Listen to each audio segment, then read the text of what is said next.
Welcome to tonight's show. If you watch other TV stations, if you listen to other radio stations, if you go on social media, the people in this room with me tonight do not exist.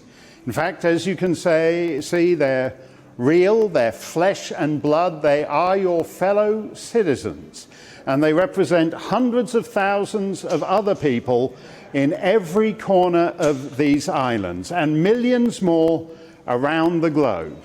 Yet if they post on Twitter, if they post on Facebook, they are labeled as misleading, as disinformation, and as fake news. These people are not in the least bit fake. They are victims of the COVID vaccines. Some of them have lost husbands, have lost parents, have lost children to these vaccines. Others among us are now chronically injured. They can't work, they can't drive, they're faced with the prospect of having to sell their homes in order to pay medical bills. They're real, and they have been shamefully treated not only by the state, and by that I don't just mean the Queen's ministers, but Her very Majesty herself told these people that we should all take the vaccine.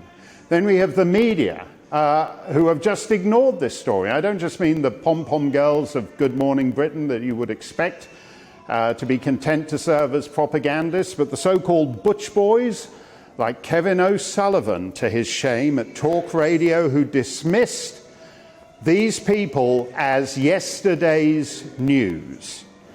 They're not yesterday's news. They're very much today's news. If you don't follow the news, I don't blame you, because on the COVID vaccine stuff, it's getting worse. In the United States, they're jabbing 6-month-old babies. In Australia, the New South Wales health minister is berating the double vaccinated for being insufficiently enthusiastic about getting a third jab in the arm.